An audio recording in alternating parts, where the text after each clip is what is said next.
Okay, so I am back to being live. It is now 2:04 in the morning, 8/5/2023, and I'm going to start on a case that I've been wanting to cover for a while. Um, so what I'm going to do is I'm going to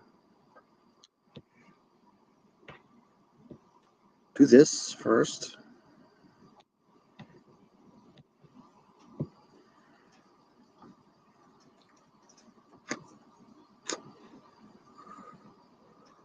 Because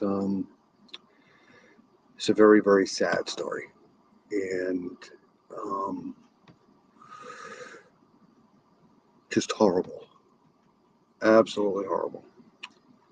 So let's get rid of that now. And I will play an intro and I will try to be right back.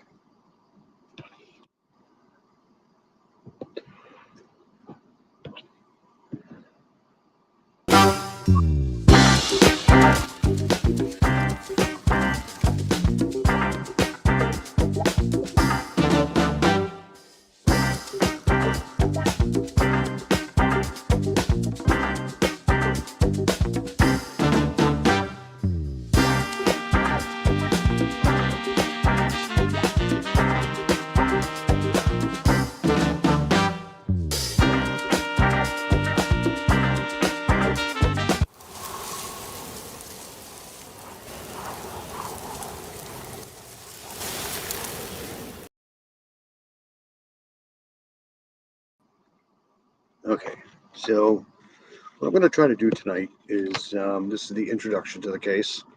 And right away, I'm going to go to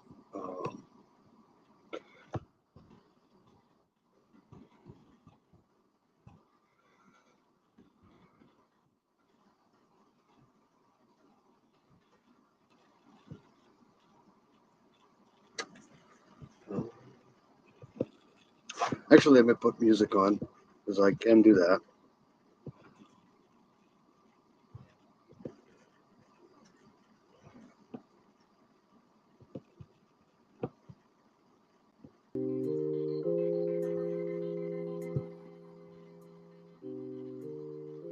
Okay.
Actually, I guess I can just go here. Actually, let me put this up here.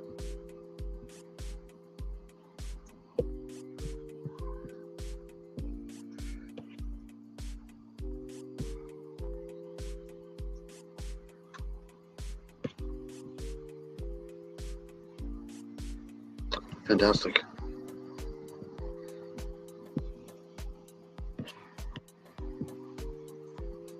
Oh, actually, I can just do it this way.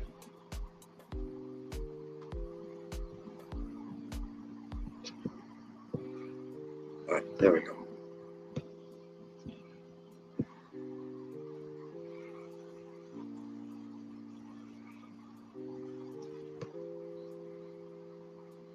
Okay, so let's do this here.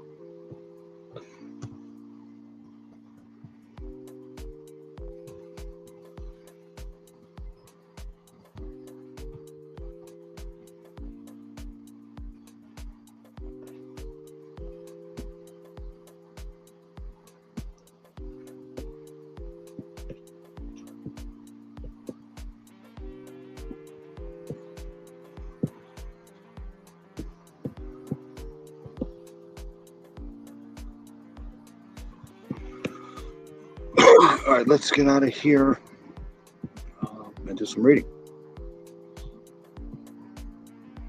So this is coming right from Indiana State Police. So this is a story that happened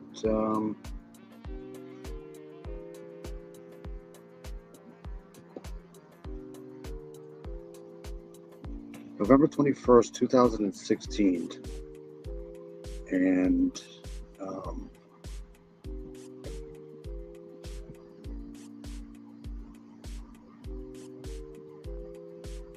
there's a lot to this story, so I'm going to try to cut this down into 3 or 4 different parts, if I could.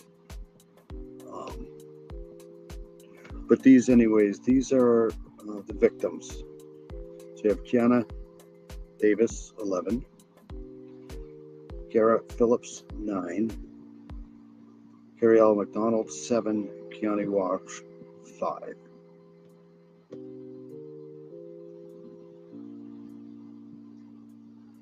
Beautiful girls, could have been so much. Just unalived by an arson fire. So this is the phone number here if you have any information regarding this case, and I'll bring this up numerous times here in this case. And this is the address you can write to. You don't have to give your name. So if you have any information about this case, then you can go right here to www.iniaai.org. Yeah, so let's do some reading. On Monday, November 21, 2016, the Flora Fire Department, Carroll County EMS, Flora Police, and Carroll County Sheriff's Department responded to a house fire located at 103 East Columbia Street, Flora, Indiana. So let's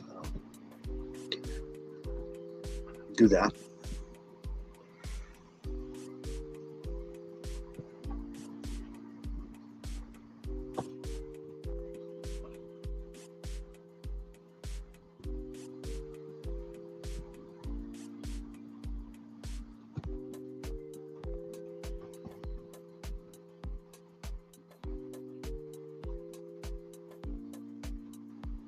Oops.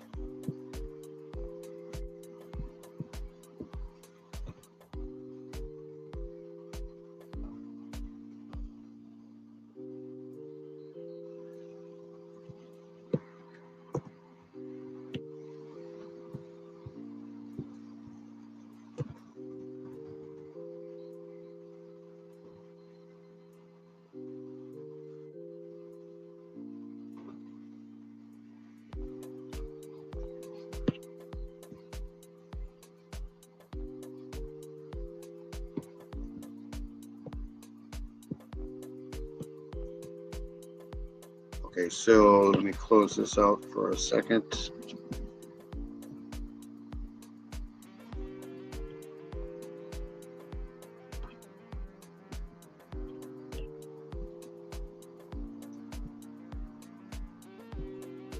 Nope.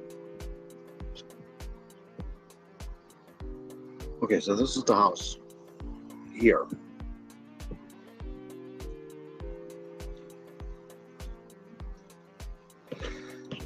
This is Division Drive, I think. Yeah, Division Street. So this is the house here. And obviously this is after the fire, no trespassing here. The house here right next to it.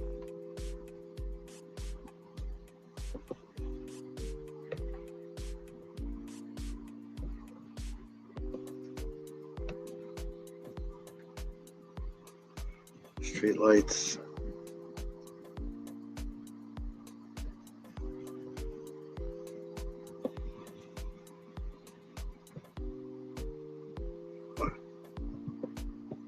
I'm really awful at this. I apologize.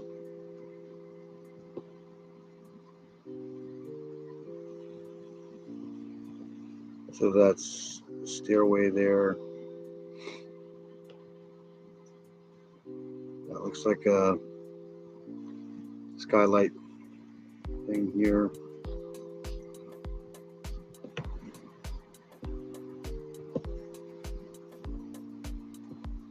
Okay, so let's go to Division Drive. I thought it was on Division Drive right here. Nope, that was wrong. Hey, look at this. I don't know how I got here.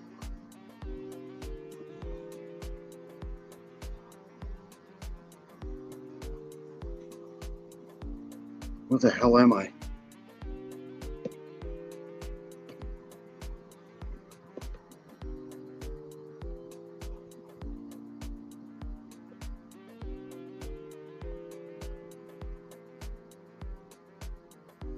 I have no idea what I just did. Nope.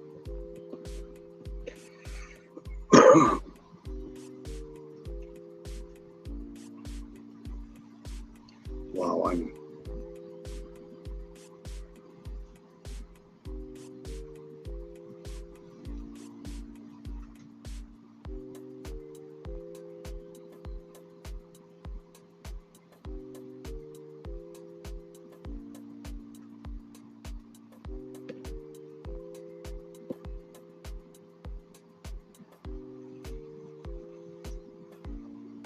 Okay, it's just not letting me do this. Oh well, okay, so we'll get to that at some point. 35 miles an hour.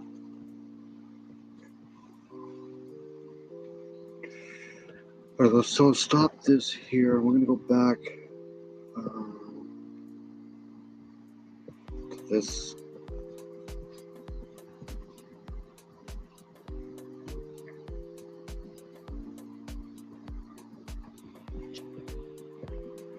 This isn't a lot of information right here. Okay. So the fire results in the unaliving of 4 children: Kiana Davis, 11, Kiara Phillips, Carrie McDonald, 7, Kiana Walsh, 5. The mother of 4 children, Galen Rose, who's awesome, and 2 responding police officers suffered non-life-threatening injuries. So the Indiana State Police is the lead investigative agency.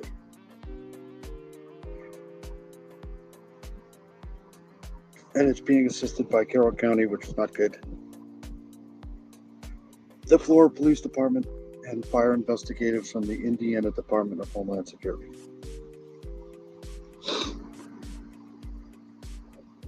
There is an ongoing criminal investigation, and the Indiana State Police ask anyone with information regarding this arson fire to call this number, 1-800-382-4628. This one's going to take a lot of cigarettes.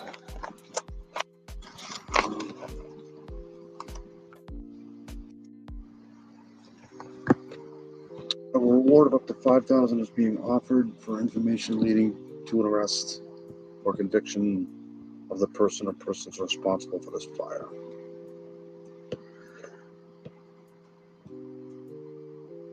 Somebody knows. Seems like their motto, right? Like, and this is coming from the Indiana State Police, so.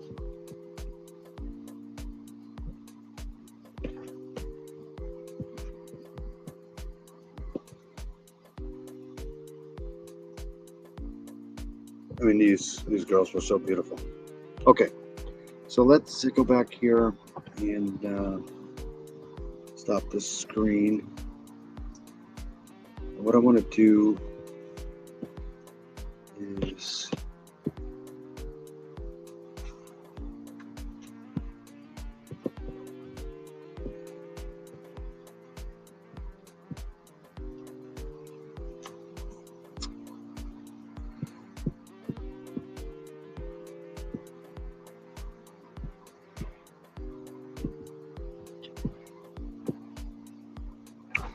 Okay, so this is as of 2019. This is Criminal Justice Information Services Division, and this is the United States Department of Justice, Federal Bureau of Investigation, Criminal Justice Information Services Division. So this is all part of the FBI thing here. So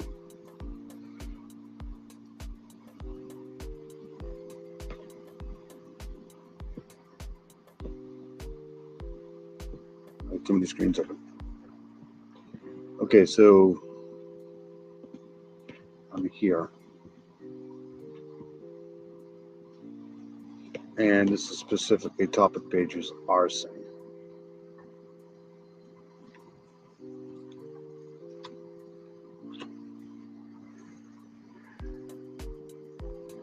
Okay, so we're going to read some of this here, and I can print this document here, but I'm not going to. Okay, so by definition, the FBI's UCR, which is the Uniform Crime Reporting Program, defines arson as any willful or malicious burning or attempting to burn, with or without intent to defraud, a dwelling, house, public building, motor vehicle, aircraft, personal property of any other, etc. So this is how they define arson.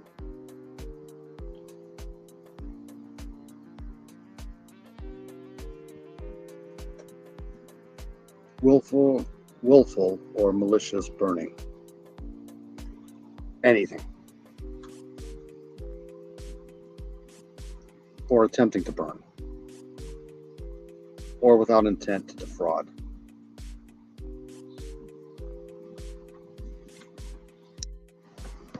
So this is the data collection. This is of 2019. I wonder if I can get a more up-to-date one. So what they've collected in this bunch of data here is only the fires that investigation determined to have been willfully set are included in this arson data collection. Fire labeled as suspicious or of unknown origin are excluded from this data. So they have to be labeled as arson.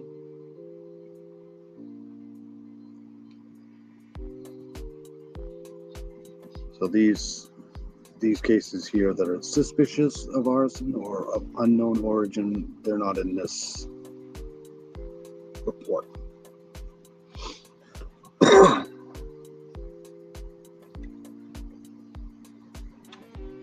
This data collection does not include any estimates for arson because of the degree of reporting arson offenses vary from agency to agency.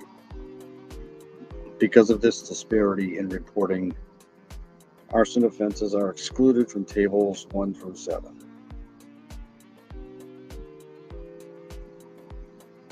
All of which contain offense estimations.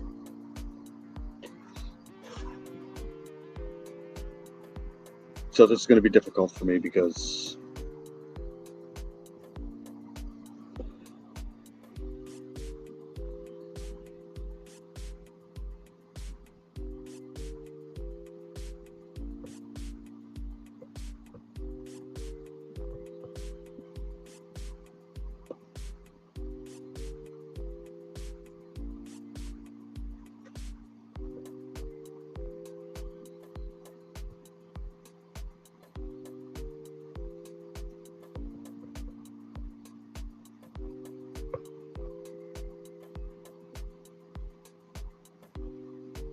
so this is all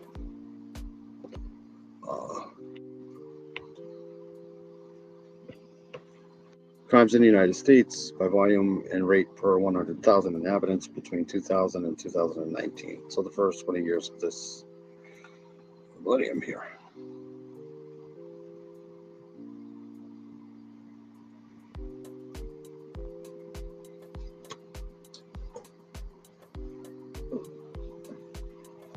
We're going to need a lot of bug spray.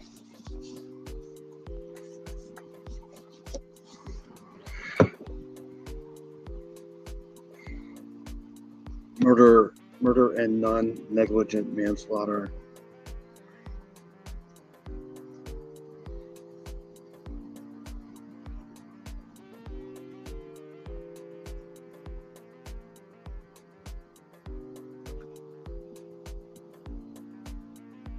All right, let's go back. Table 3, that was Table 2, Table 1.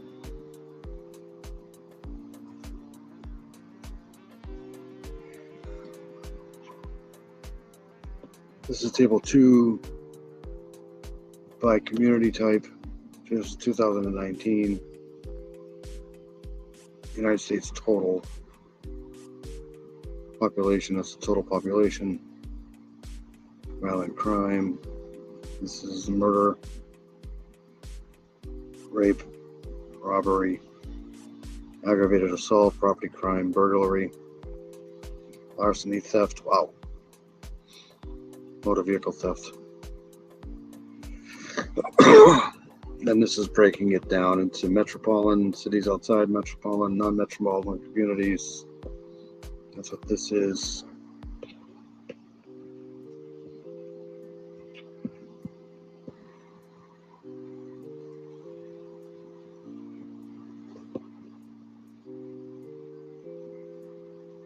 This is a breakdown of region. Get to Northeast holding steady at 13.1. Midwest, South is definitely up there. Isn't that strange? It's up there in all categories. Northeast is actually fairly low.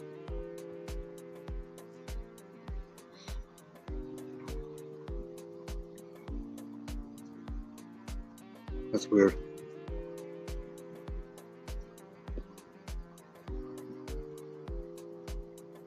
Wow, the South is really kicking some ass here. They're way up.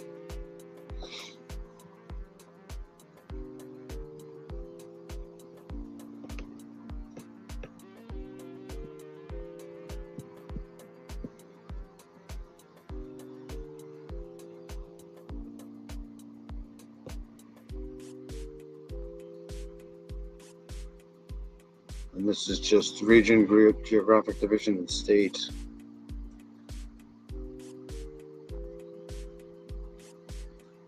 It's a breakdown of the states. I don't know why this is.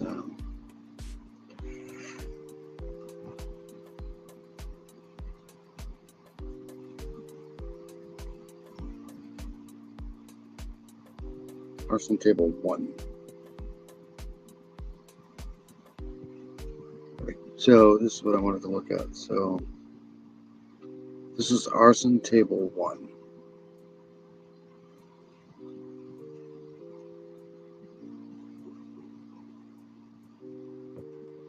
So 12,375 agencies reporting 2019 estimated population rate per 100,000 inhabitants. So this is the reported rate to all agencies, 12.1. These are the total cities.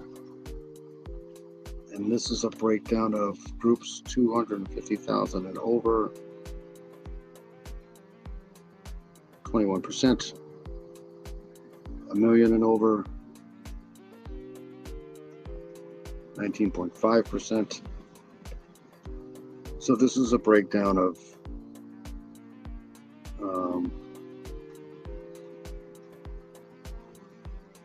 the groups of amounts here, 100,000 to 249,000.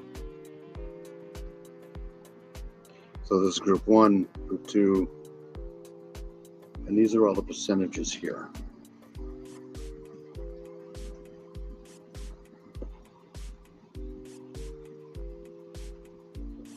So you have 1 million group is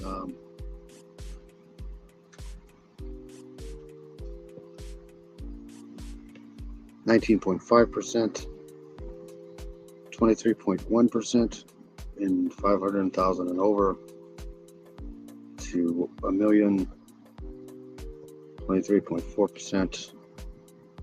So these are all the percentages.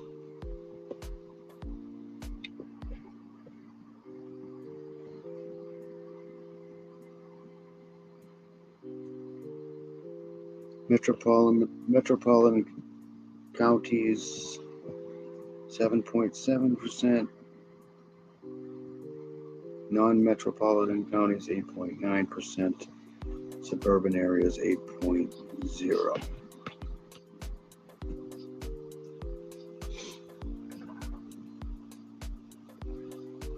The number of arsons reported by individual law enforcement agencies are available in tables 8 through 11. Arson trend data indicating a year-to-year exchange, 12 through 15, and arson clearance data, crime solved, can be found in table 2. In tables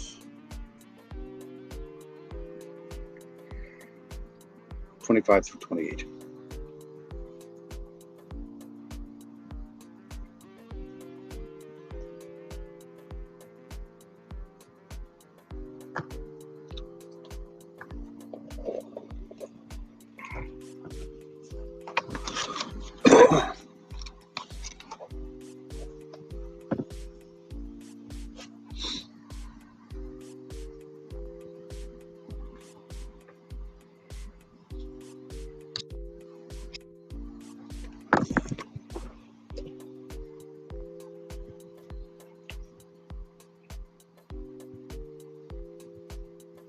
Arson 2. Okay, so here we go.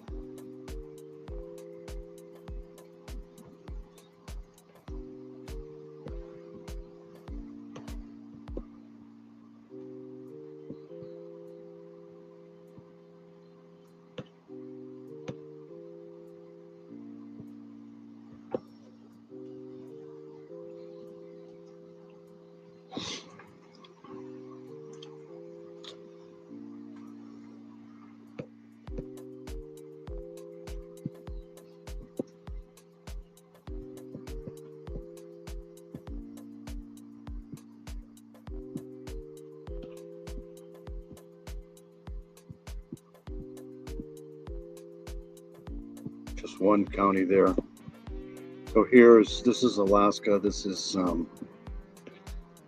population in the cities, and this is the arsons.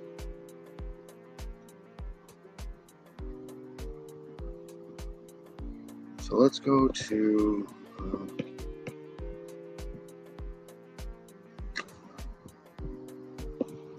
I'm going to try to detail this. Am I even? Yeah, okay. Sometimes I forget to turn my mic on.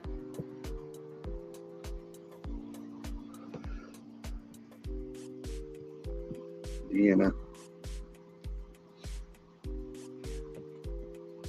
So this is Indiana as of 2019.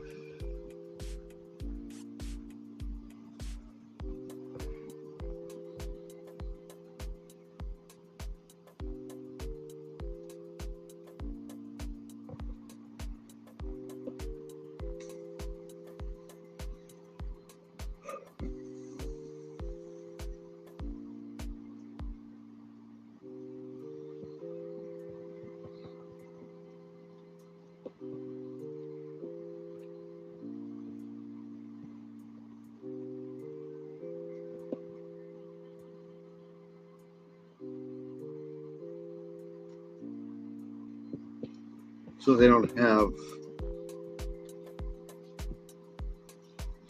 Flora here.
So they don't have anything here for Flora.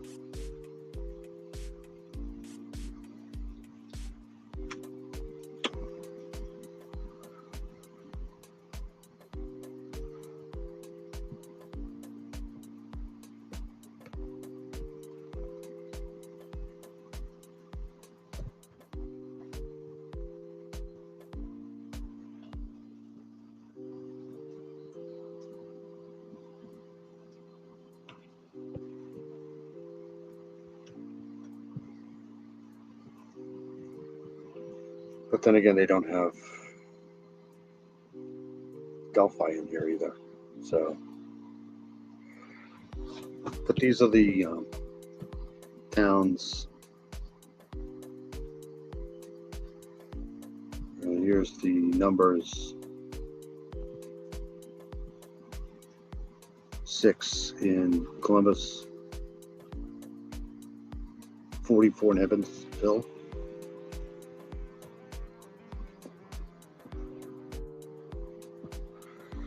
All right, let's go back here. 9.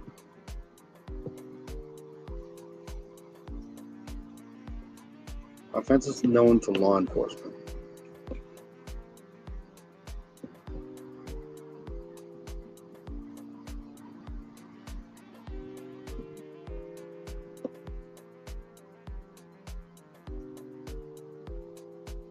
Or by university and college. Okay, I don't want that.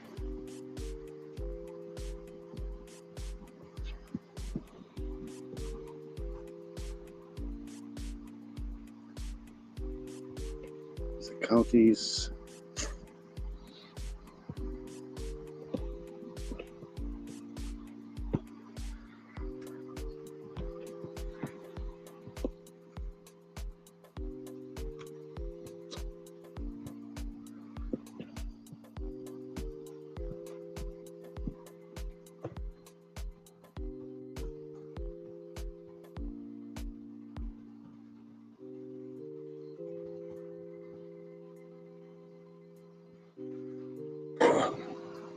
Carroll County.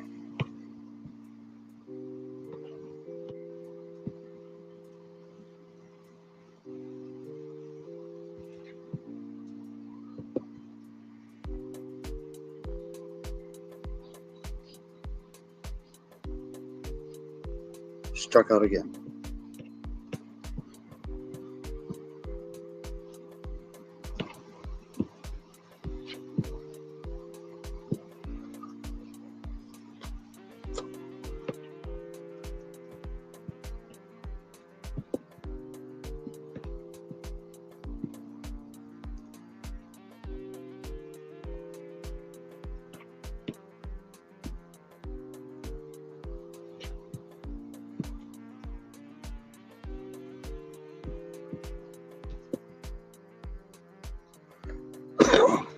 Okay.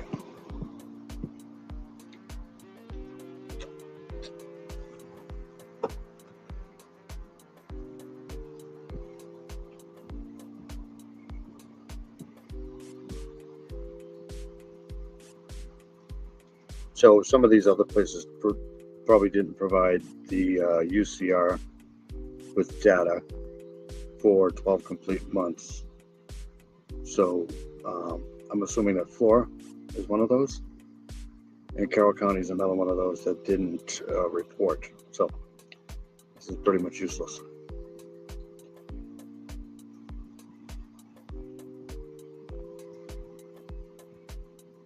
Wonderful. Fantastic.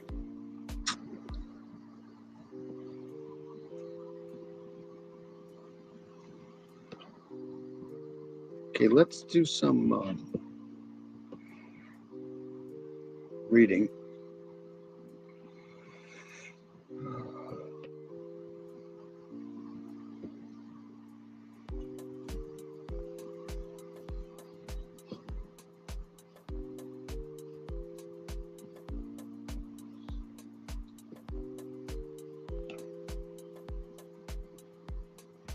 So this is from Fox 59. And this is done 5 years after the Flora fire. The investigation is still ongoing. This is by Elena Stidham, digital content producer, Max Lewis. And this was posted November 21st, 2021.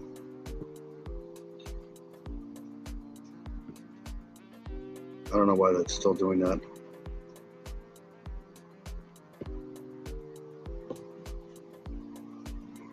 This is an archived article, and the information in the article may be outdated.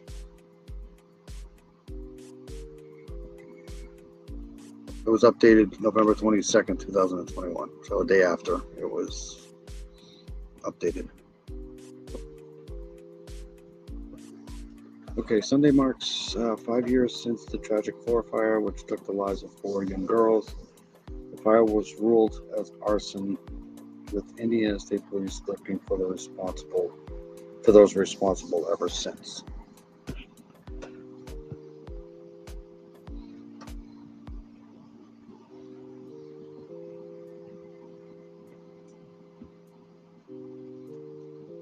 These are the victims again: Kiana Davis, Kiara Phillips, Carol McDonald, and Keanu Welsh.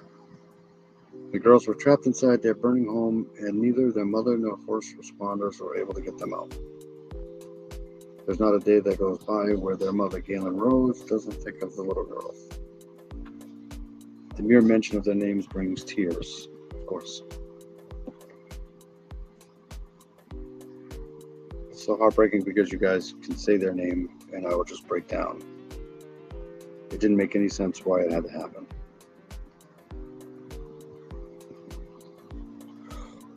To this day, nobody has been held responsible for the arson. The quest for justice only grows harder every day without closure, with Rose not hearing from investigators for about a year. We had reached out to ISP for an update on the investigation, but there was no update. Rose said she wants people to remember the happy times, even though her girls aren't here. She says she feels their presence still, but it's no substitute for the real thing. And that's, just absolutely horrible.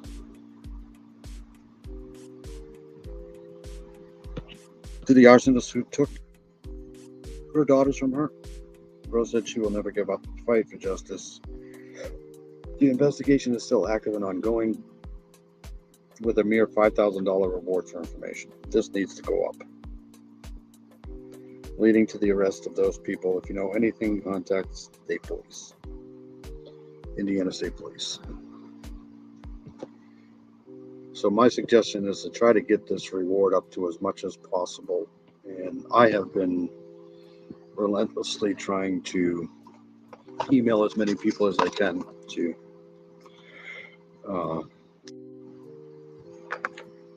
but I won't stop.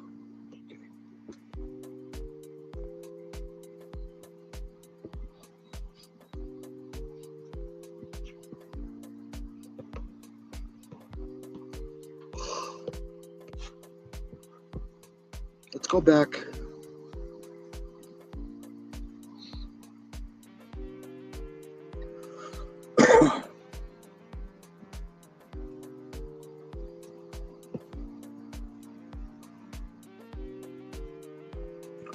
So, Flora, town in Indiana, post office, city, Flora, Indiana. County is Carroll County. Time zone is American, Indiana, Indianapolis, 9:39 p.m. 9-mile radius. So,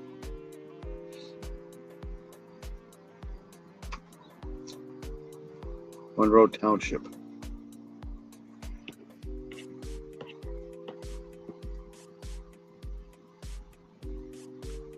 Oh, I wanted to watch something. Yes.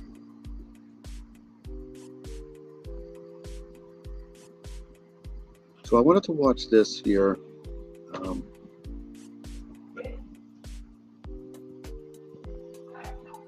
Okay. So let's watch this here.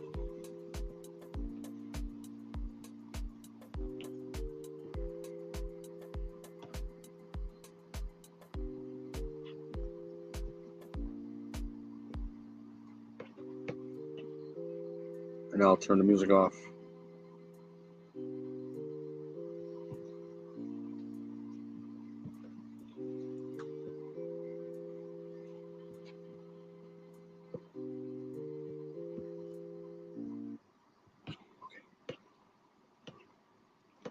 So let's start this. So this is how investigators determine an arson. This is, nope, I don't want this one. That's right.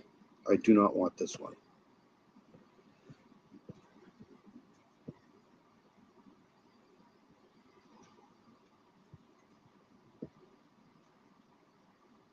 I want this one. Big house.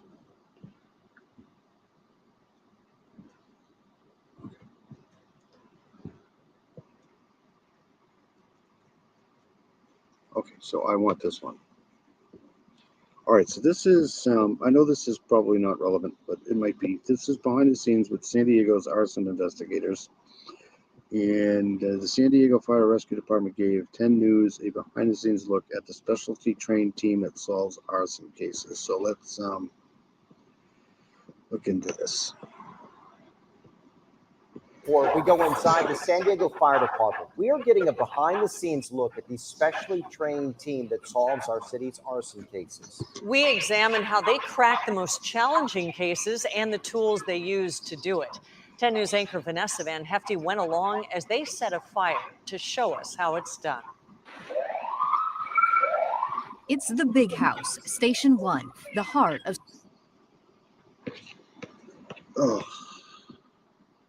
Big House, Station 1, the heart of San Diego's fire department. We're going to pull both investigation trucks. But inside is also home to the elite and highly specialized Metro Arson Strike Team, or MAST. We're going to go ahead and start this briefing this morning. Made up of fire investigators, police detectives, ATF, FBI, and the bomb squad. There's quite a bit of arson here in San Diego. And MAST is dedicated solely to that.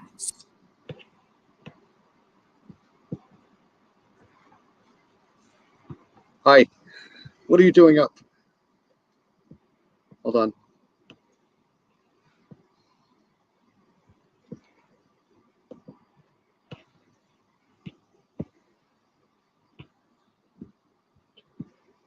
Itchy? Oh, you poor thing. There, that's for if you want to come up. I'm going over the fire, Flora fire.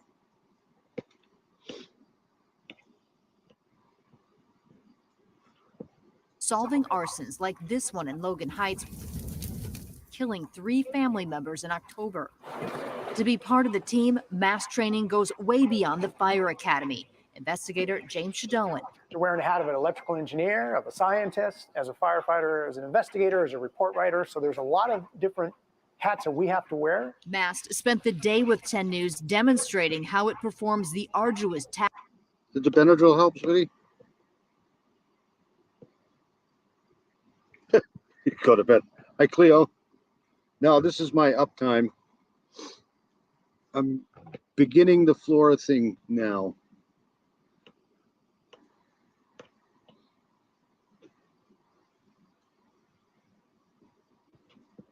Task of solving an arson. So this is a team of investigators out in San Diego that are arson investigators, and I'm just trying to determine how they figure things out here. What we're seeing here is the polyurethane foam and some of the synthetic cover burning. They used this mock burn. The hutch is probably going. So on this side, we see unburned dresser and hutch. On the other side, that's going pretty good. Up a bedroom. Whoops.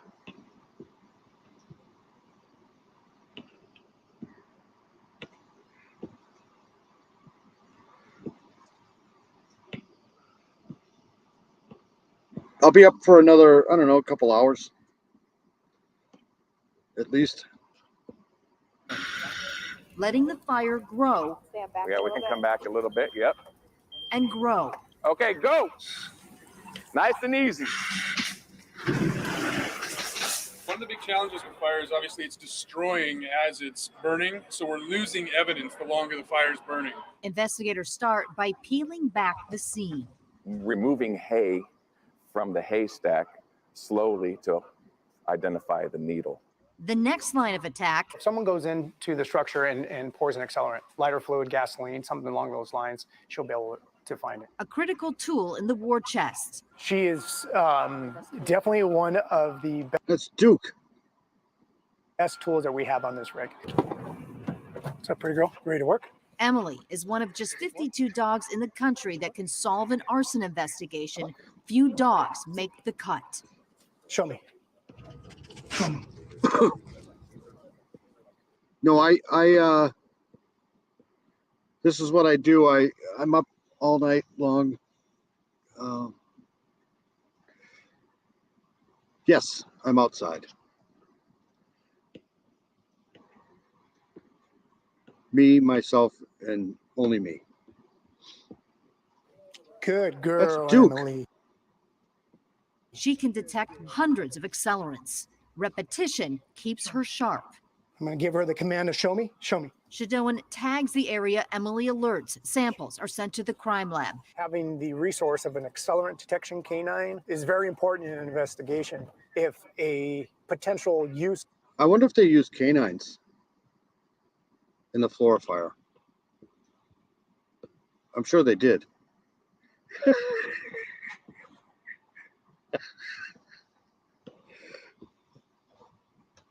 Yes, I'm the guy. Of an accelerant was used in that fire. This piece of red plastic over here is definitely interesting to us. Now, it was kind of covered up when we came in here earlier, but if you flip it over, it's pretty well protected. And that, to me, looks like a red gas can. A meticulous process that even turns up tiny bits of burned cigarettes. Deciphering fire pattern analysis. I am funny. Very funny. That's what I'm saying. I am very funny. Where and how the flame started, witness statements, and good old-fashioned instinct. We have electrical outlets, extension cords, power strips, phones, the cigarettes now, the e-cigarettes, all of these items can generate heat, and if they're used or misused or there's a defect, they can cause a fire.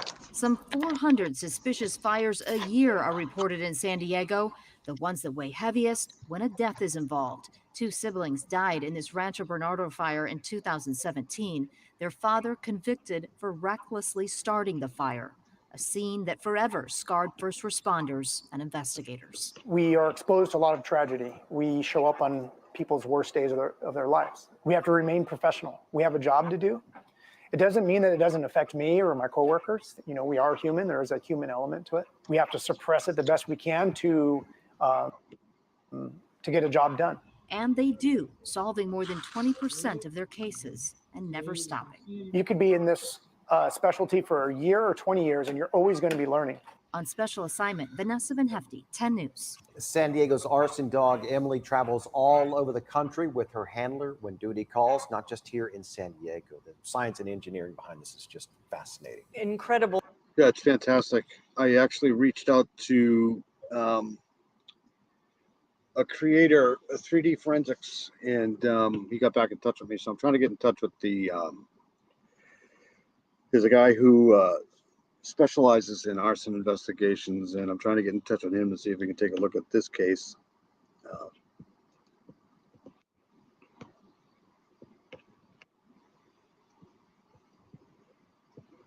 This case is ridiculous.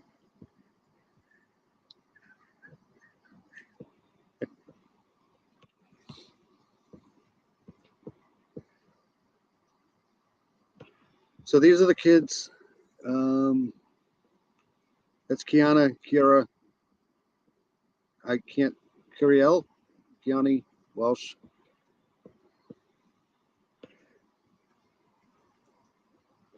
And that's the Flora Fire 4. Let me see here.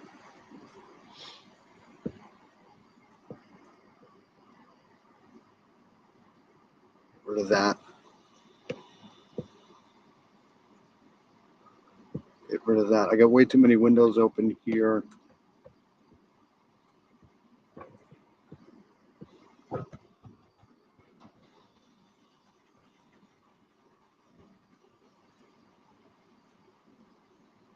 So this was done. Um, this was done. When was this done? Flora fire unsolved 6 years later. Family of four still seeking justice. Let's play this. This was done 21st of 2022 in November. And it was updated about 2 hours later. No, the next day.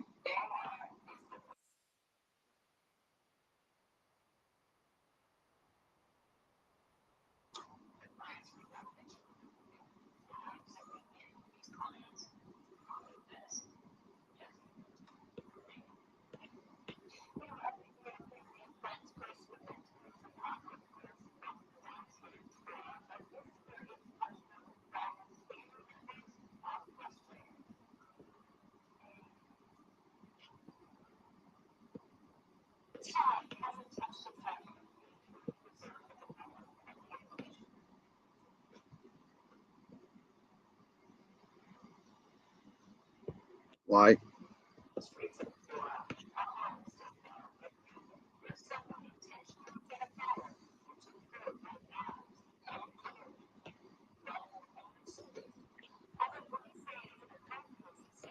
All right, let's start this again here. Was in honor of the girls who lost their lives here in Flora, but this year it's much more than sadness. Family members are frustrated.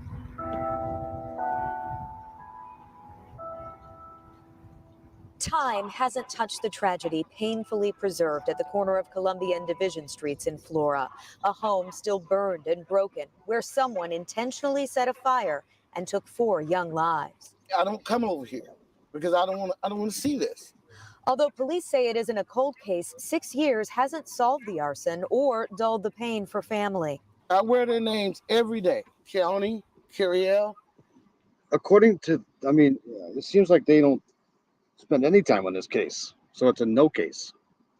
Kiara and Kiana for justice. My nieces were happy, full of life, didn't want to do nothing but go to school and be with their friends and, go to cheerleading. And I was looking at a cheerleading video the other day and they were happy.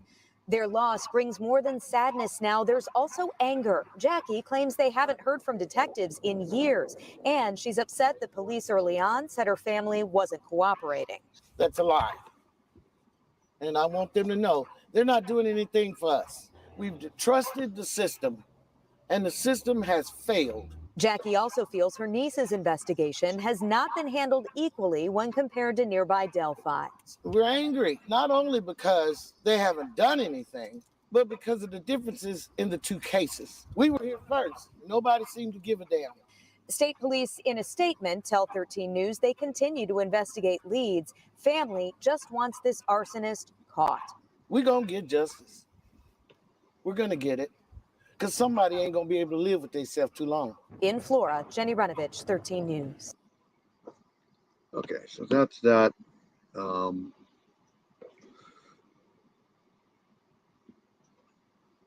get rid of this. I'll go back to this here. Bye, Cleo. Are you still here? I want this one here. All right, let's go down here now. Because I did this.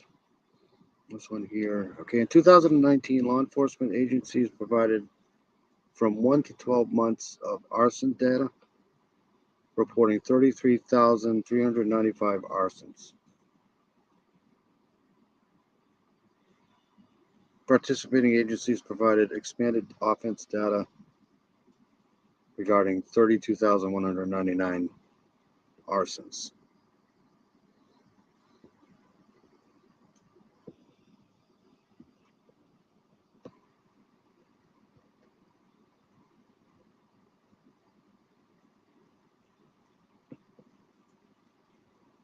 There doesn't seem to be a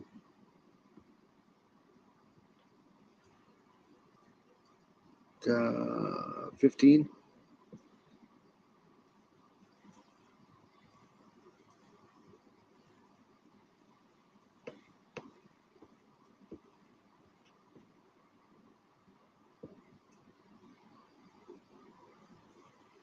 robbery. Oh, here's the slider.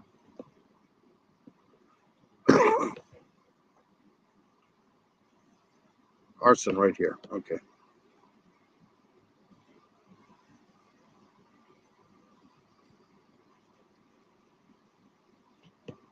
So this is by metropolitan or non-metropolitan counties by population group. So these are just the numbers again here, and they go from 100,000 all the way down to 10,000 to 24,000, under 10,000. You know, these are the numbers.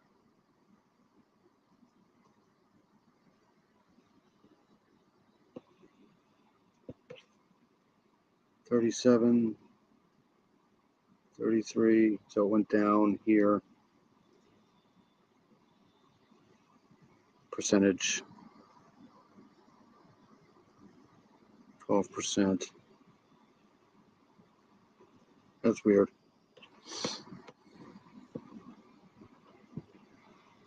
More than 42% of all arson offenses involving structures, residential, storage, public,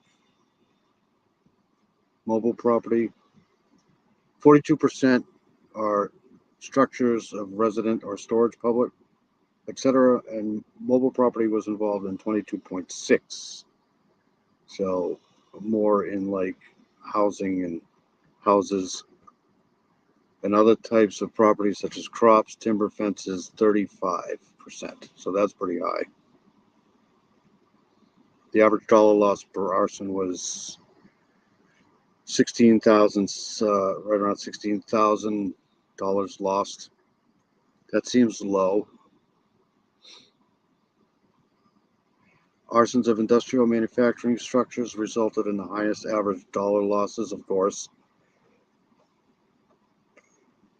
That's probably because of insurance and more,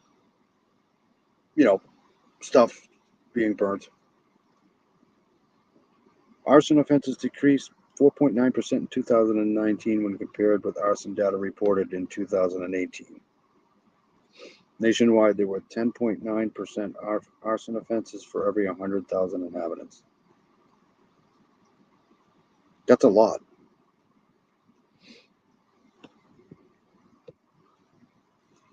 Right? That's a lot.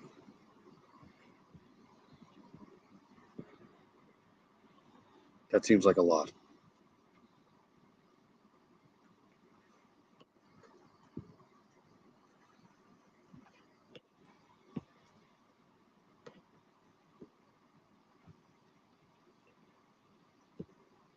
In 2019, there was an estimated 6,920,000, let's just say 7 million property crime offenses in the nation. So they declined in 2000. This is 2019. I'm going to try to get an updated, because this is 4 years ago.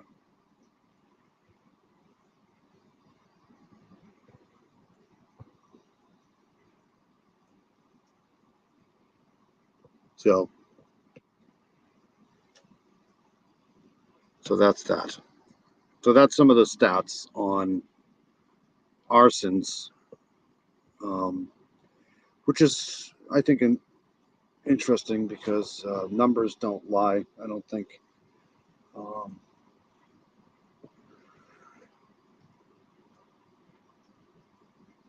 Let's see if I can go.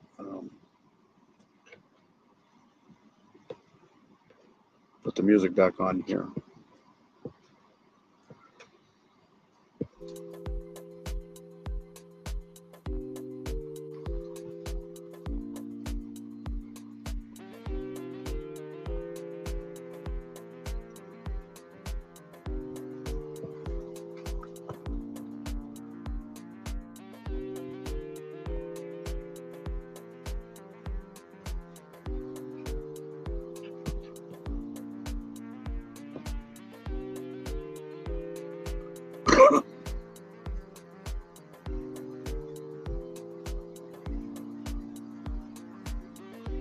Is this the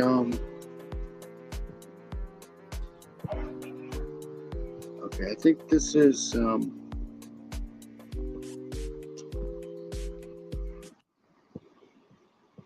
I think this is the is this a dash cam thing?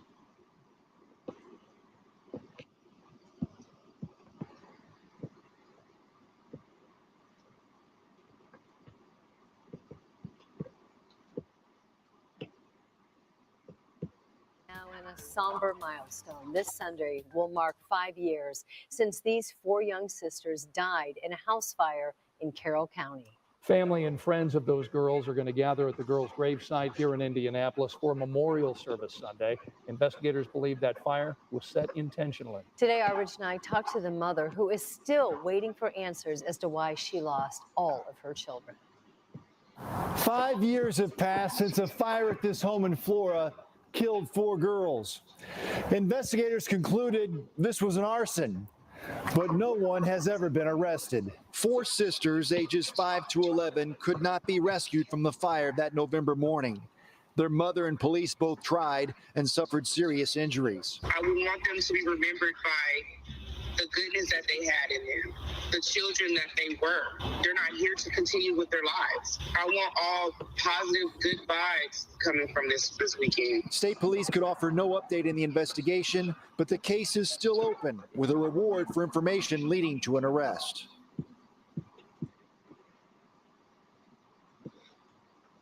All right, so let's play. I'm going to play this here. November 21st marks 6 years since a house fire killed 4 sisters in Flora.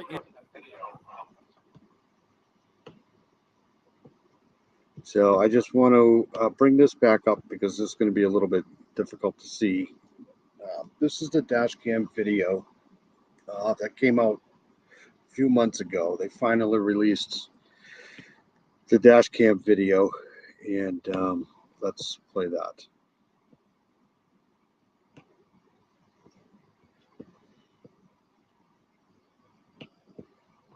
Flora arson fire.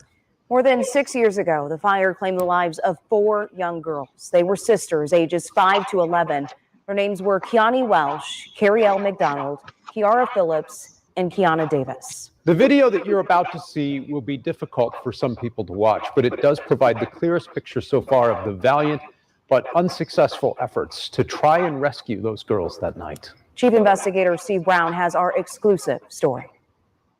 This story centers on Carroll County Sheriff's Deputy Drew Yoder. He suffered serious injuries. So this came out 5 months ago.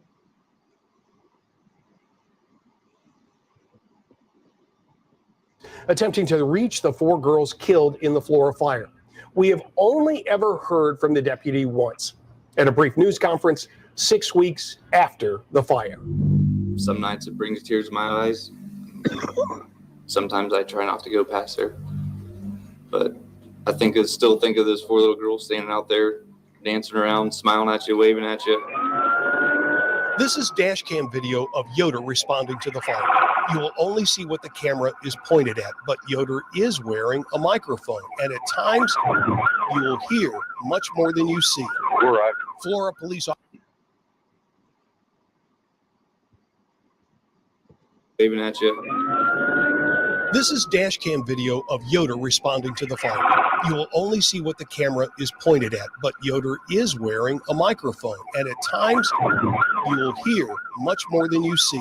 We're right. Flora police officer Josh Dysinger arrives seconds before Yoder. Okay, so hold on a second. What did I just? Okay, there we go.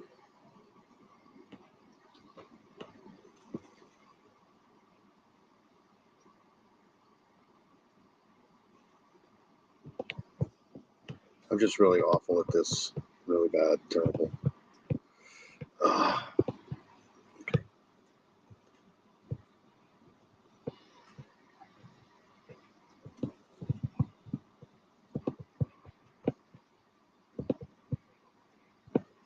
There's a fire hydrant right there.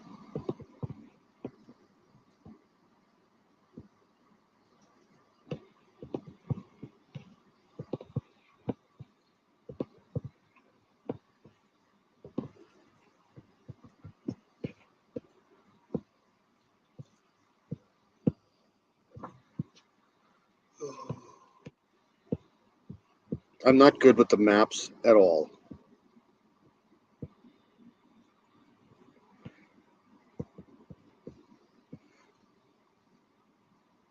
No, I don't want that.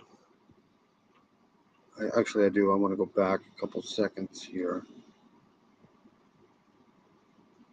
Okay, so this is him coming up on the scene here, right? He's traveling this way.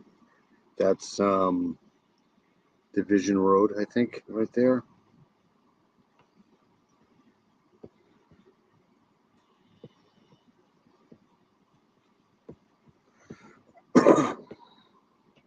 Where'd everybody go?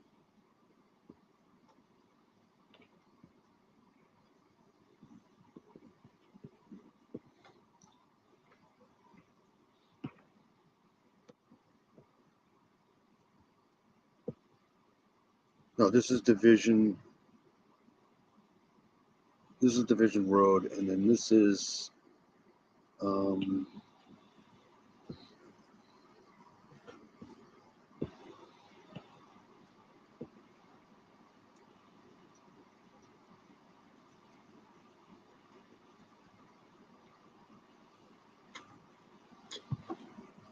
103 East Columbia Street.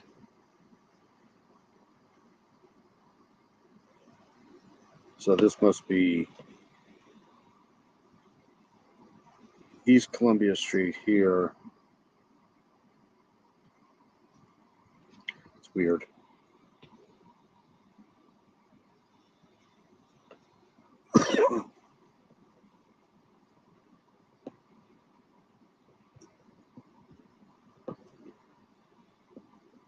Yeah, so this is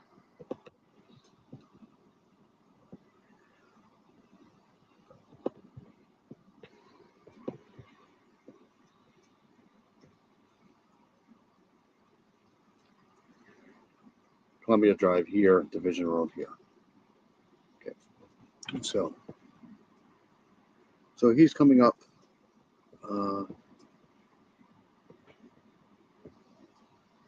He's basically coming up this way here, and he's going to park right here. There's a fire hydrant right there.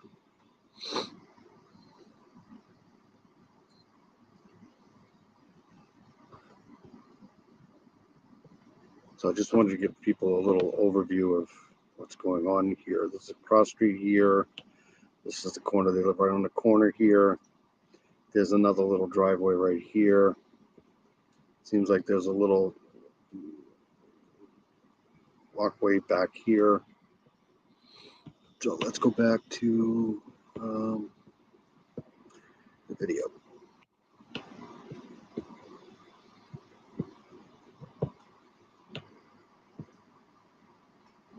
I've already been here an hour. Oh. You will hear much more than you see. Right. Flora police officer Josh Dysinger arrives seconds before Yoder. The first voice you'll hear is the girl's mother, Galen Rose. Where is it? You're upstairs?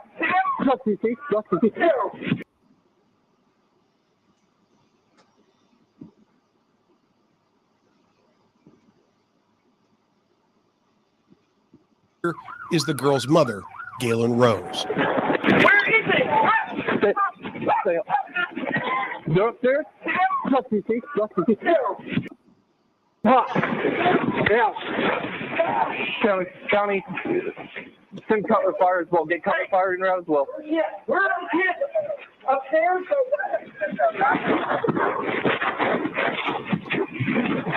Where's the...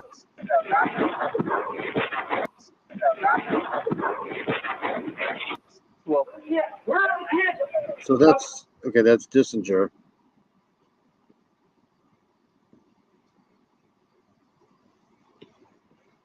Yeah. County. Send cover fire as well. Get cover fire in route as well. Yeah. Where are the kids? Upstairs?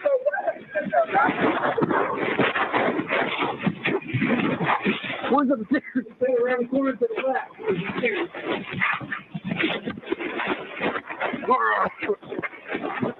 Yeah. I think so.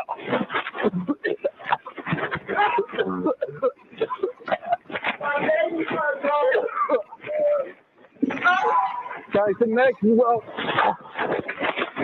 Josh, you good? Josh, you good? I'm good. You good?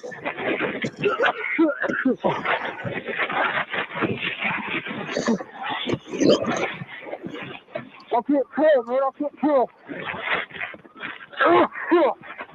Inside the house.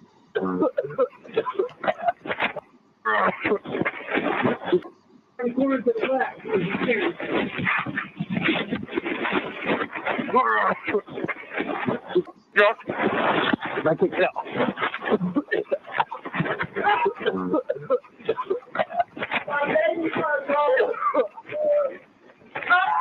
Guys, the next as well. Josh, you good? Josh, you good? I'm good. You good?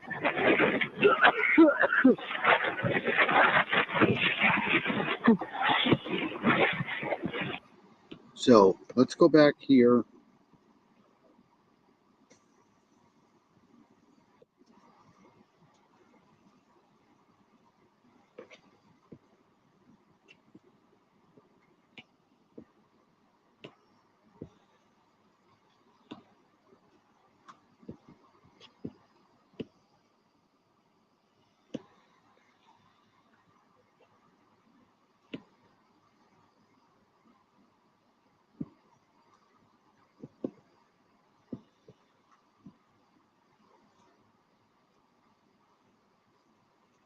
So this is where all of this stuff is happening here.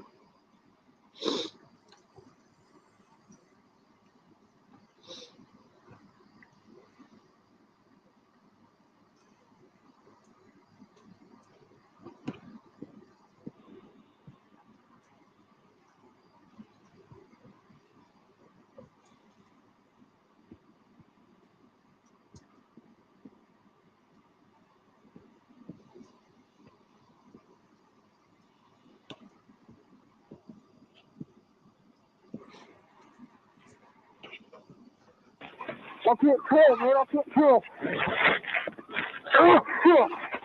Inside the house, Yoder faced intense heat and thick smoke without protective gear.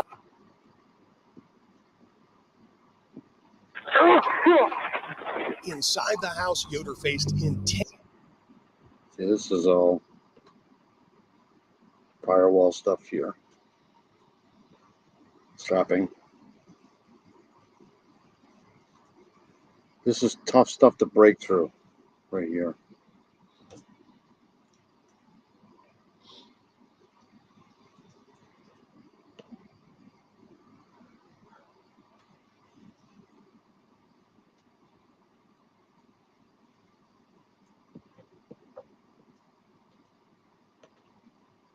A stove?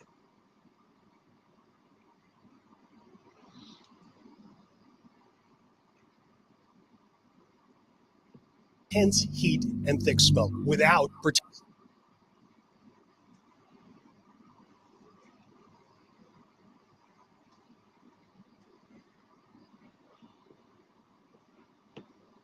protective gear while trying to climb this set of stairs. Then at the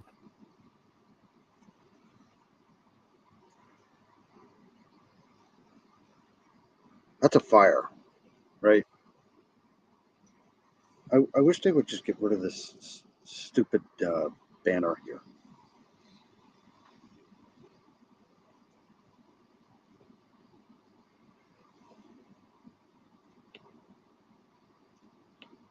This is an archway here.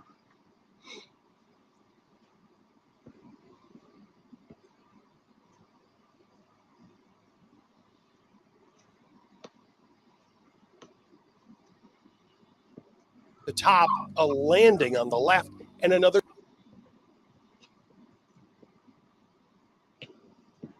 While trying to climb this set of stairs. Then at the top, a landing. So you come up the stairs.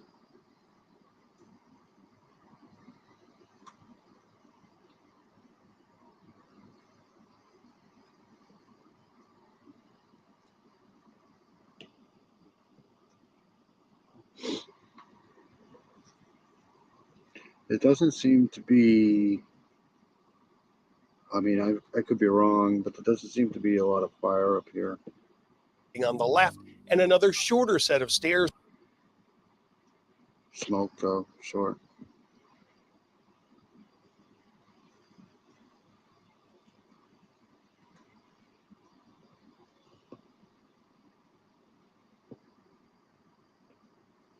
Landing on the left, and another.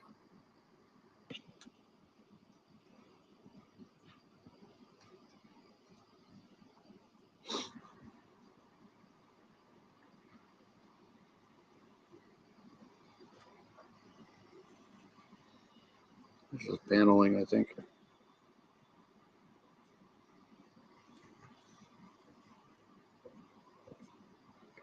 Bunk beds. Another shorter set of stairs leading to the girl's bedroom. The girl's mother desperately tries to direct Yoder around that landing, leading to the girl's bedroom. The girl, another shorter set of stairs. Then at the top, a landing on the left. So this door goes up to another set of stairs. And another shorter set of stairs leading to the girl's bedroom. The girl's mother desperately tries to direct Yoder around that landing. You go around the corner. Please. Let's go. Keep going. Hey, poor woman. Oh, God. Ugh. But the smoke was too much. Oh my.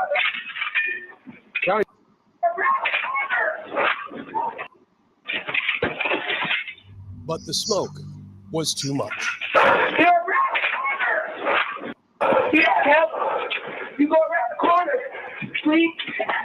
Set of stairs. Then at the top, a landing on the left, and another shorter set of. Yeah, see, you can see all the smoke. I mean, of stairs leading to the girl's bedroom. The girl's mother desperately tries to direct Yoder around that landing. You go around the corner. Please. Let's go. Keep going. But the smoke was too much. Oh my. Guys, 10 pounds. Keep sending off 10, please. We still got 4 kids inside. We can't get inside. Yoder runs back to his car and races to the Flora Fire Department just 4 blocks away. The deputy is also a volunteer firefighter. The drive takes 24 seconds. He exits his car, races in, and yells to get the equipment moving. Hey, clean the roll, dude. There's people inside. For the next 45 seconds, it sounds like Yoder is getting into his turnout gear. He then runs back to his car, races back to the scene with fire trucks just behind him. Hey, they're coming. They're right here, dude. They're right here. They're coming. Both Deputy Yoder and Officer Deisinger quickly put on air packs to. See, I don't see any fire in here now. Right. So he went in there first, and it was just smoke. Re-enter the house. If you look here, you can see one of them entering, crawling on hands and knees. Just seconds later, something has gone wrong.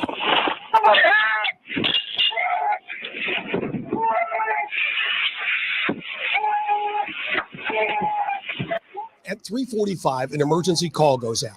Officer down. Other firefighters are now working to rescue Yoder while still trying to reach the 4 girls. And as the fire starts moving more rapidly right to left, from the back of the house to the front door, an alarm sounds, signaling an air pack low on oxygen. Firefighters would reach Yoder and the 4 girls and bring them out. Feverish attempts at CPR were performed on the girls without success. Yoder was rushed to the hospital. At the same time, flames engulfed the entire house. The last thing we see on the video is an advanced life support vehicle pulling up just before 4 a.m. It would be almost 2 months before it was announced the fire was an arson. In the 6+ years since, the investigation has not produced an arrest. Before making our final decision to air the dash cam video, we did show it to Galen Rose at her request. She supports airing the video. It is her hope that it will generate tips from the public that might finally bring this case to a close. That number is 1-800-382-4628. You do not have to give your name to provide information. Steve Brown, Fox 59 Investigates. We hope someone out there knows something about this case. Steve, thank you. You can take a closer look at that video at fox59.com. It's there, edited only for profanity. You can also see all of our coverage on the investigation into the Flora fire on our website. Okay. So that's the end of that video.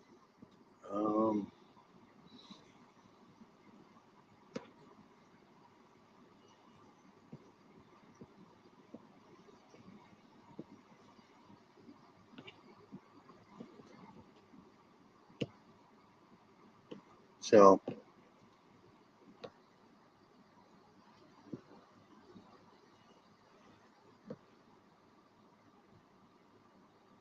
yep.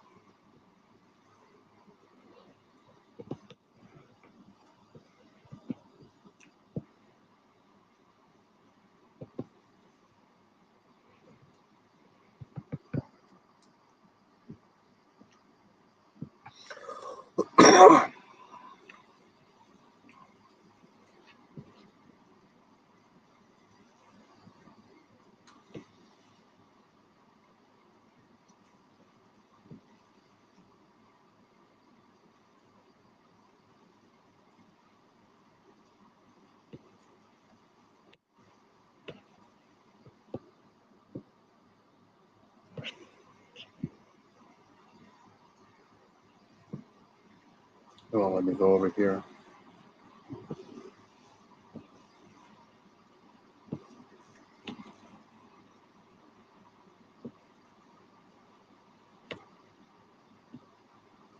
Nope.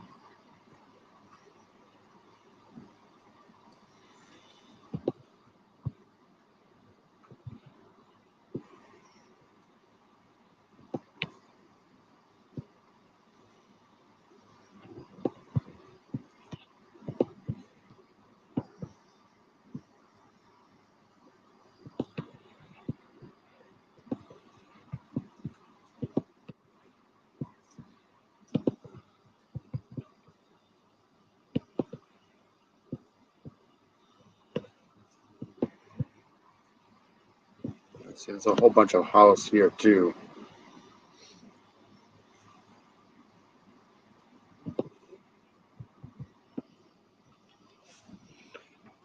This must go all the way around.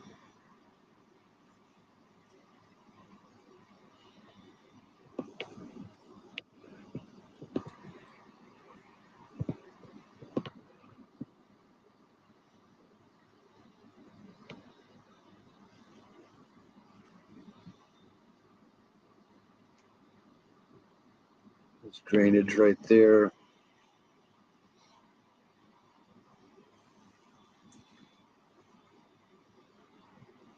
This house itself is in poor shape, even before this fire.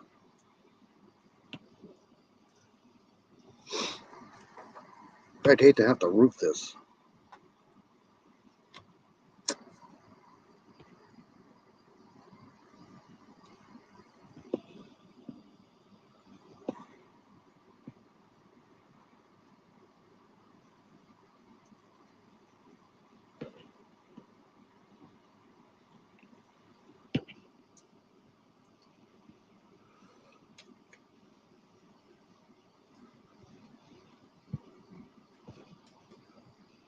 Just trying to get a look at this area here, and I can't.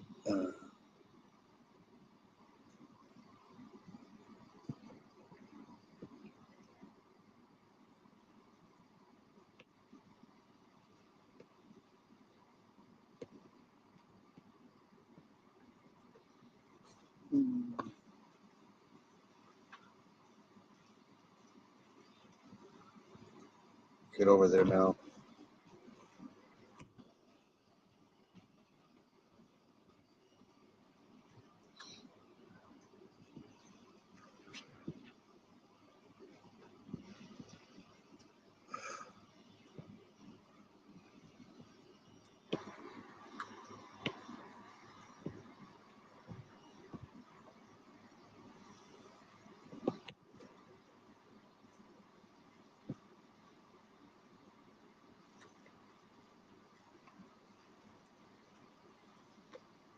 Oh.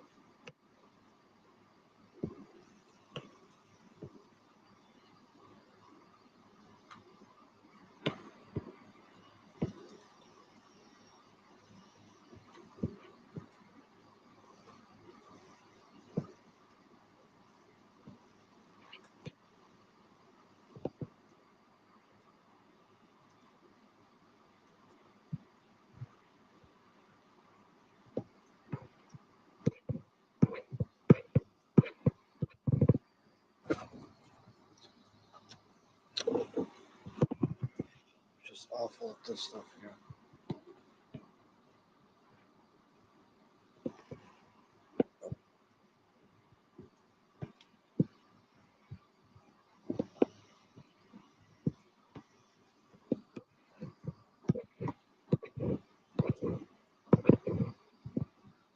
Little guy.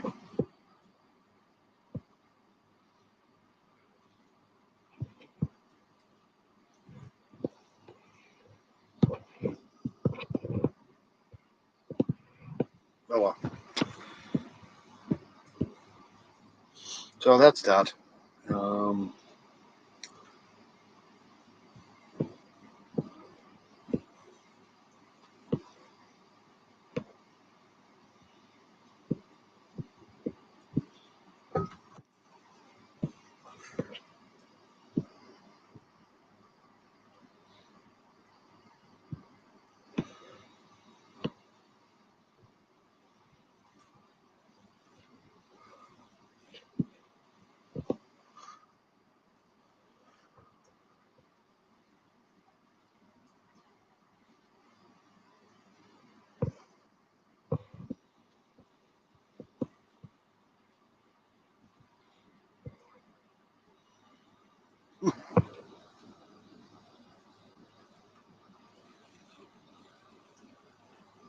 What I'm going to do is I'm going to go here.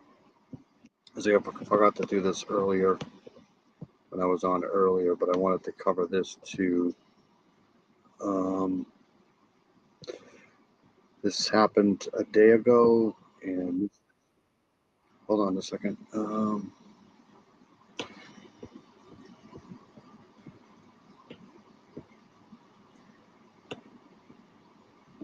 So this is dubbed as the Florida suitcase murder.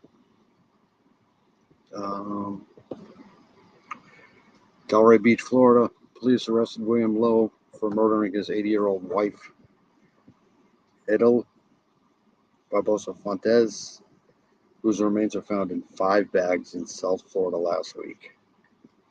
During the investigation, detectives came across several pieces of evidence, including witness testimony, an airline scan code on one of the suitcases, blood splatter inside Lowe's home, and a chainsaw that they believe he used. So he's arrested for first-degree murder and improper dismemberment of a human body. So let's go to the press conference. He was found in different suitcases over at Delray Beach, that's in Florida. So we're staying in Florida for this next program and segment of our show. Let's listen in to what officials had to say regarding this investigation. Can't hear him. Police Information Manager for the Delray Beach Police Department. Good afternoon, and thank you for joining us. Of course, we have a major update to a crime that our department has investigated nearly 2 weeks ago. We will start with Delray Beach Police Chief Russ Major, R-U-S-S Major, M-A-G-E-R. We will also hear from the lead detective in this case. His name is Detective Mike Liberta, L-I-B-E-R-T-A. Detective Mike Liberta. Chief. Thank you. Good afternoon. My name is Russ Major. I'm the Chief of Police for the Delray Beach Police Department. Today, I'm here to update you on the outcome of a homicide investigation that began on July 21st, 2023. I would like to first start by recognizing and thanking the community for the assistance in providing vital information that was greatly assisting us and beneficial to the outcome of this. So apparently this guy here is accused of chainsawing this person here. To everyone who followed this case, you can appreciate the sheer volume of work and countless hours that were necessary to bring resolution and closure to a case of this magnitude.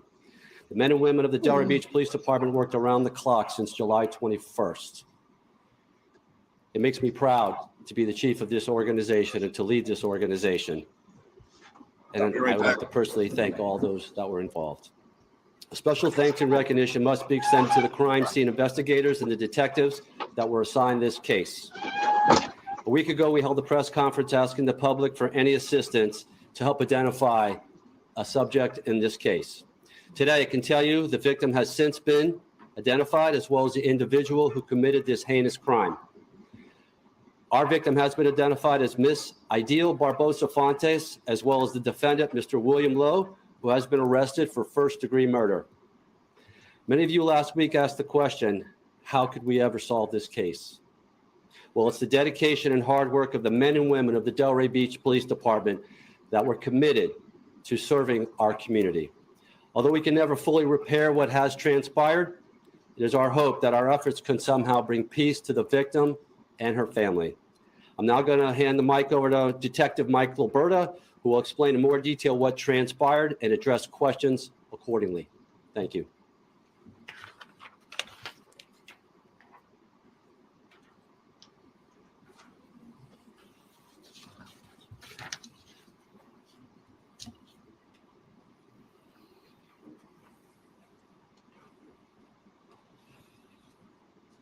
Good afternoon, everyone. I'm Detective Michael Liberta. I'm the lead detective on this case. Before I get into the details of this case, I would like to acknowledge that the outcome of this case would not have been possible without my amazing team of detectives and investigators, to include Detective Vickery, Detective Lunsford, Detective Casares, Detective Kinney, Sergeant Kelly, Lieutenant Guerrero, Crime Scene Supervisor Ackerman, Crime Scene Investigator Del Valle, and Crime Scene Investigator Corazzini. In addition to all the other units that assisted in this investigation, these individuals put in countless hours to identify our victim and give her a voice when she wasn't able to speak for herself. I would also like to thank the Palm Beach County Sheriff's Office and DNA International for their assistance in this case.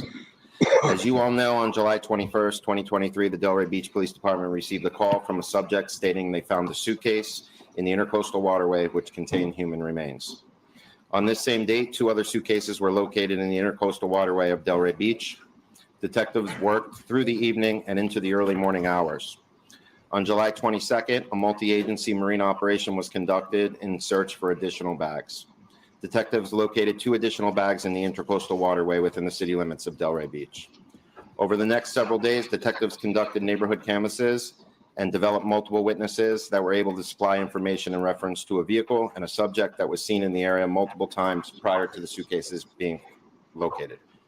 Video surveillance was collected from multiple sources, and detectives were able to confirm the statements made by these witnesses.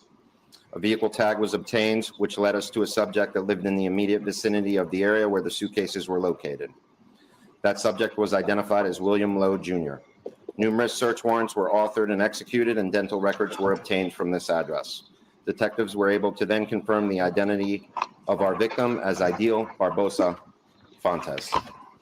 Additional evidence was obtained from this residence, which led officers to a storage unit where they... See, I completely butchered that name. Literally. I apologize. Located a chainsaw that they believe was used in this crime. Probable cause was developed and an arrest warrant was walked through yesterday afternoon for the defendant, William Lowe, Jr. Mr. Lowe was taken into custody last night by the Delray Beach Police Department and charged with first-degree murder and improper dismemberment of a human body.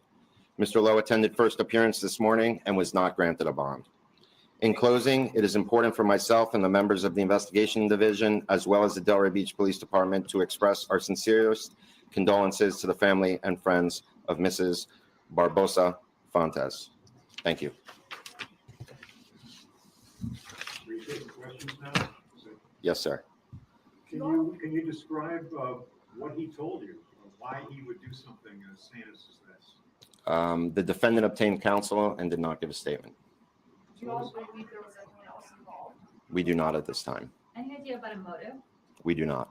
Is there any indication that the victim had any health issues or cognitive issues? We do not have that.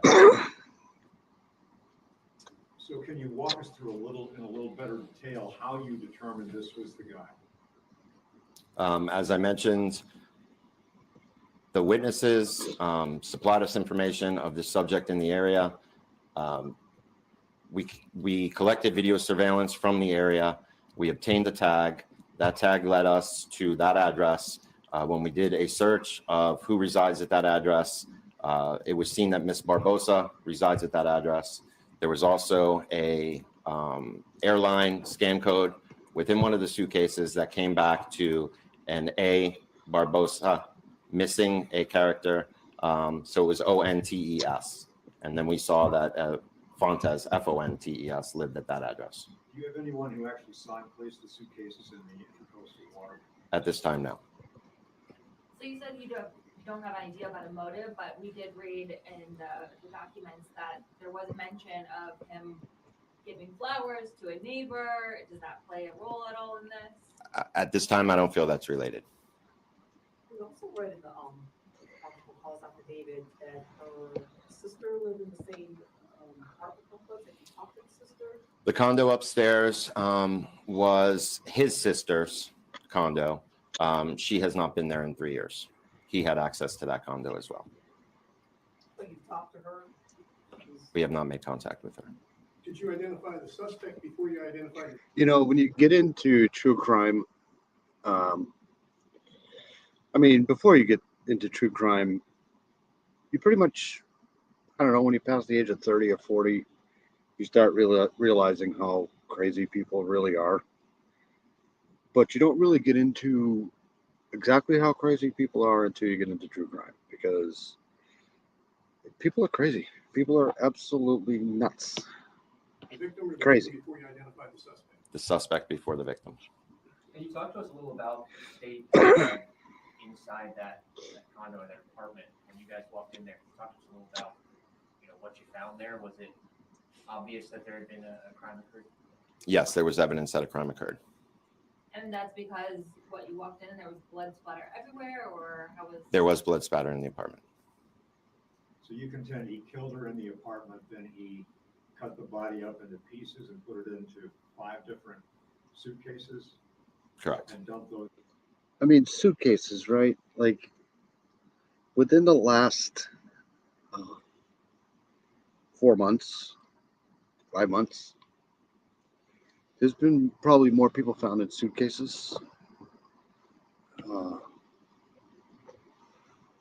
mean, it's just insane. Did he dump them all at one time in the intercoastal, or did he do one and come back hours later and put another one? I don't have an answer to that. It is 3 or 5 bags.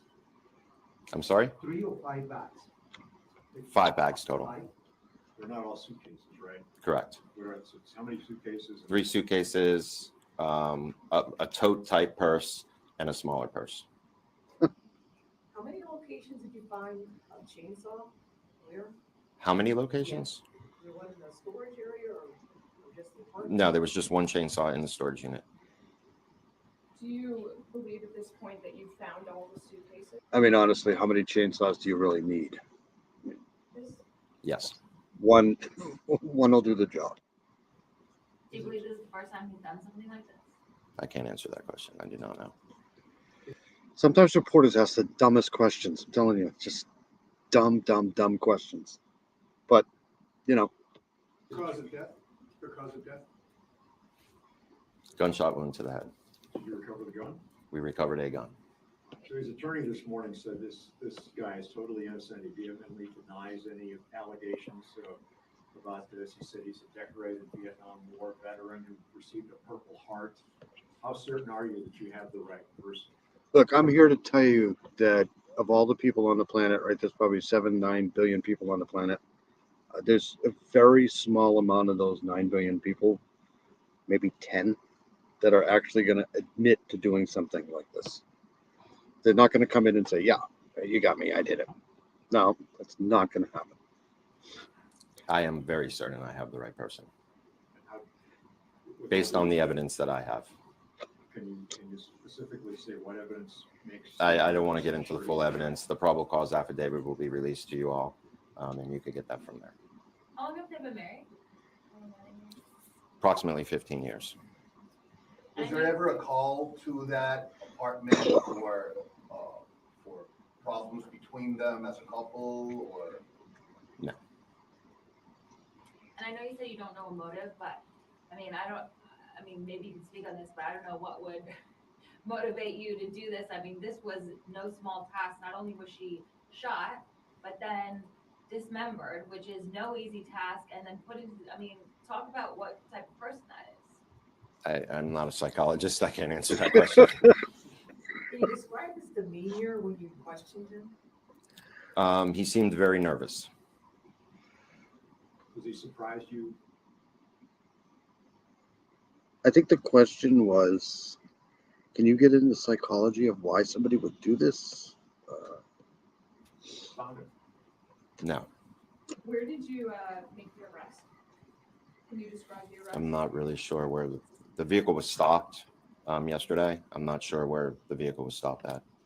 Do you know if he got the body in the apartment or maybe in a storage? Do you guys know the location where the body was got?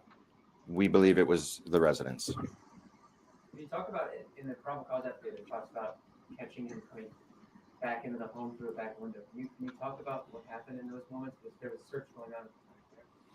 Yes, so we were holding, we were there for approximately 18 hours. We were still processing his residence. We were holding the residence. There were officers on scene. He arrived on scene and tried to enter the house through the rear window, at which time officers grabbed him. And he stated that he knew he wasn't supposed to be there. He just wanted to get his phone as well as the keys to his storage unit. Is that how you learned about the possible storage unit? Yes. 5 more questions. 5 more questions. And when did that happen? When did that happen? How close to the arrest? That same day? It was not last night, but the evening before. Do you guys know the date of the shooting, the 17th or the 20th? We do not. Did anyone at the storage unit report seeing him with the chainsaw at any point? No, they just reported him arriving at the storage unit around the same time prior to us finding the suitcases, and said his demeanor was very odd. Was the request to the community to give you information, was that helpful in this investigation? Did that play a serious role? It did. Can you explain how? As I mentioned earlier, the people that lived in the area, witnesses, told us that they saw him in the area multiple times. They had video surveillance that they supplied us with. They led us to other neighbors that also saw him in the area, as well as a house that was diagonal from where the suitcase was found, which we were able to obtain video from that house as well. You said you had the tag number. I read the thing, but it's been a couple of hours. Which vehicle did you get the tag number for? The same vehicle we saw in the video surveillance that the neighbors described. And what was that? It was a gold Ford Taurus. And that was his car. Correct. So that's how you were able to determine where the victim lived. Correct. Do you all have a message to the community who might be sort of shaken by the details of this crime in Delray Beach? I think this was an isolated incident. I think the city of Delray Beach is a very safe area to live, and I would not be concerned with further incidents like this from this individual. Or that's my message. How do you characterize what he did? I mean, you've been doing this a while. How does this compare to anything else you've seen in terms of violence and crime? I'd say this is probably the worst I've seen. Because he dismembered a body. Dumb question. Thank you, everyone. Go ahead, Carlos. Last one. Is any evidence in the videos when he pushed the bags to the water? Is any evidence that there is an action? There is evidence in the video, but not that of him putting those bags in the water. Thank you all. Thank you, everyone. Thanks for the stupid questions. Thank you very, very little. All right, so I am going to leave. It's been another almost 2 hours since I've been here. So that's it. Yep. So I went over Flora a little bit tonight. I'm going to go and break down some of the stats this week, if I can, into the FBI criminal cases thing that I was reading, and I'll try to find a little bit more research on that. So we'll do Florida 2 next week. I hope everybody has a great weekend. Stay safe.